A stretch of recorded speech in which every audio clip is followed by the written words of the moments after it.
Ini adalah standar di dalam memilih calon istri. Apa timbangannya? Ini jawaban. Jadi di dalam Islam, teman-teman, ada beberapa poin yang harus diperhatikan ketika seorang laki-laki itu hendak memilih calon pasangan hidup.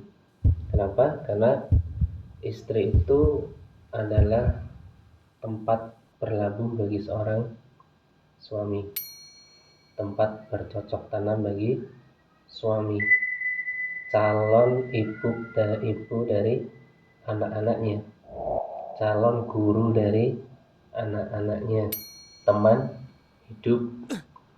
Makanya di dalam Islam ada beberapa anjuran yang harus diperhatikan oleh seorang laki-laki ketika ia hendak meminang seorang perempuan atau menjadikan seorang perempuan itu sebagai calon istrinya.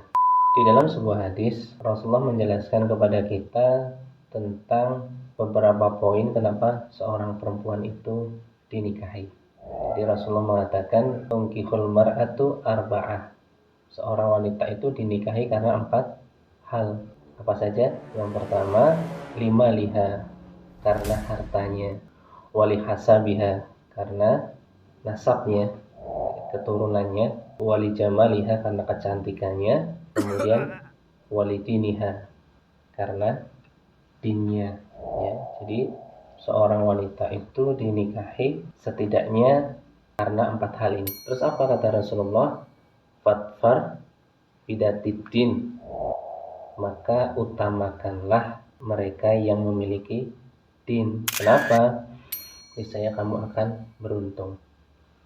Jadi begini teman-teman, dari 4 hal tadi itu Rasul sudah memberikan penekanan. Yang menjadi tolak ukur kunci utama adalah pilihlah dari seorang wanita itu mereka yang memiliki din, memiliki ilmu. Ya, ilmu ini adalah sesuatu yang nanti jelas akan bisa kita rasakan lewat perealisasian di dalam muamalah ketika sudah berumah tangga. Sekarang begini gambarannya. Kalau seorang perempuan ya, dia memiliki harta tetapi dia tidak memiliki din, kira-kira bagaimana?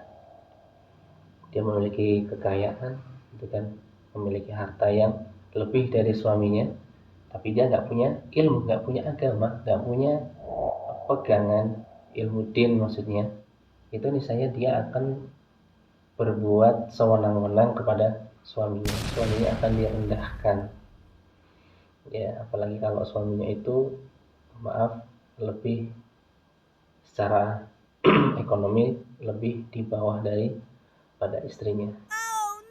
Kemudian kalau seandainya si perempuan ini dari keturunan yang lebih bagus, keturunan bangsawan misalkan gitu kan, laki-lakinya dari kalangan biasa.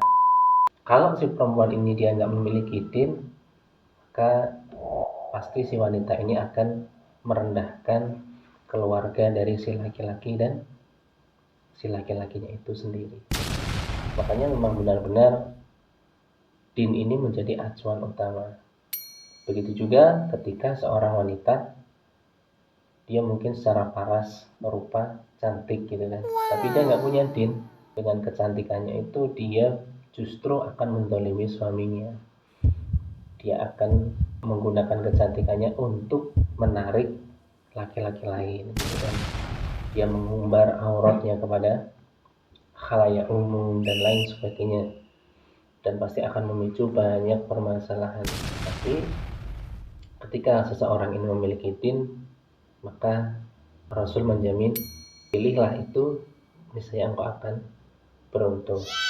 Jadi begitu teman-teman, pijakannya, tolak ukurnya yang paling utama adalah dinnya. Bukan berarti dalam Islam itu keinginan, maksudnya fitrah, kesukaan fitrah manusianya tidak diperhitungkan juga gitu kan. Kecantikannya, boleh milih yang cantik, boleh milih yang kaya, boleh milih anak bangsawan, boleh, tetapi ingat, dia harus memiliki ilmu. Karena kalau tidak memiliki ilmu, kalian yang akan celaka sendiri ketika sudah berumah tangga. Gimana kalau seumpamanya si perempuan ini dia seorang bangsawan, dia orang yang kaya, terus dia cantik, tapi dia belum memiliki din, tapi dia masih mau untuk belajar din itu sendiri, gimana? Kita jawab di video selanjutnya.